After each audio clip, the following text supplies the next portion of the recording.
Hi friends, welcome to Abi foods.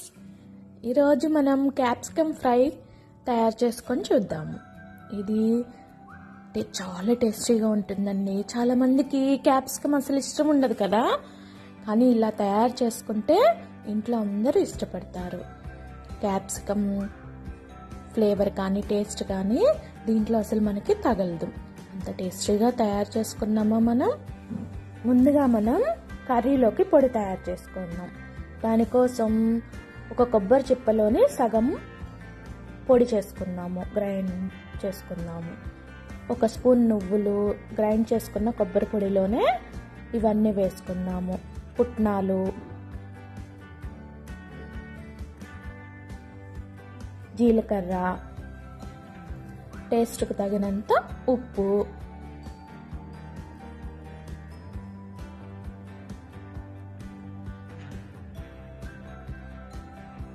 కారం,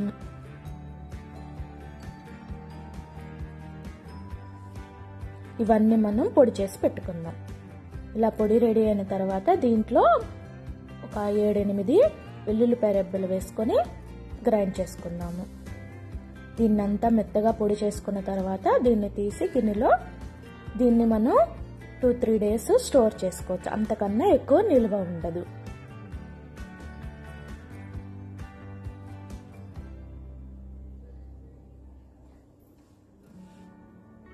పొడిని పక్కన పెట్టుకున్న తర్వాత, రెడీ చేసుకున్న తర్వాత మనం పొయ్యి మీద కడాయి పెట్టుకొని కావలసినంత నూనె వేసుకొని వేడి చేసుకుందాము. నూనె వేడెక్కిన తర్వాత ఆనియన్స్ని వేసి చిన్న చిన్న ముక్కలుగా కట్ చేసుకోవాలి. ఆనియన్స్ అవి నూనెలో వేసుకొని వేపుకోవాలి. ఇవి కొద్దిగా వేగిన తర్వాత కొద్దిగా పసుపు వేసుకున్నాం.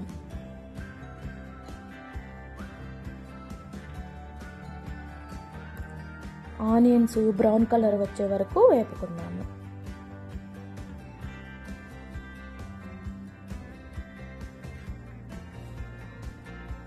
ఆనియన్స్ బ్రౌన్ కలర్ వచ్చాక మనం చిన్నగా కట్ చేసి పెట్టుకున్న క్యాప్సికమ్ ముక్కల్ని వేసుకున్నాం.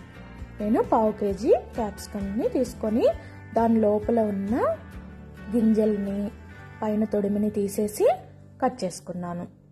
గింజలు వస్తే టేస్టీగా ఉండదు. కొంతమందికి గింజలు అంటే ఇష్టము. అలా ఇష్టపడే వాళ్ళు గింజల్ని కూడా వేసుకోండి. క్యాప్సికమ్ ఉడికిపోయిన తర్వాత మనం తయారు చేసి పెట్టుకున్న పొడిని వేసుకోండి.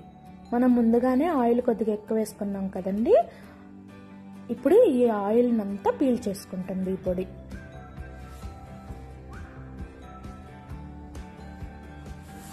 పొడి బాగా వేగే వరకు వేపుకోండి. మరీ నల్లగా అయ్యే వరకు వేపుకోవద్దండి. మీడియం ఫ్లేమ్లో ఒక 10 మినిట్స్ వేపుకోండి.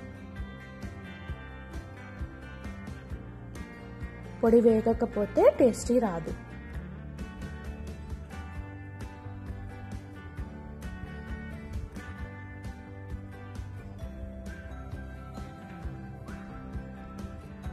చివరగా కొత్తిమీర వేసి స్టవ్ ఆఫ్ చేసుకొని సర్వ్ చేసుకోవడమే.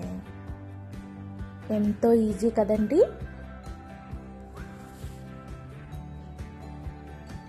ఇలా ఈజీ సింపుల్ రెసిపీస్ కోసం మీరు అబీ ఫుడ్స్ని చూస్తూనే ఉండండి. అబీ ఫుడ్స్ లోని రెసిపీస్ మీకు నచ్చితే కంపల్సరీగా మీ ఫ్రెండ్స్కి, రిలేటివ్స్కి షేర్ చేయండి. ఈ కర్రీని మీరు కూడా ఇంట్లో ఒకసారి తయారు చేసుకొని మీకు కూడా నచ్చిందనుకోండి, మళ్ళా అబీ ఫుడ్స్కి వచ్చి ఈ కర్రీని లైక్ చేయండి.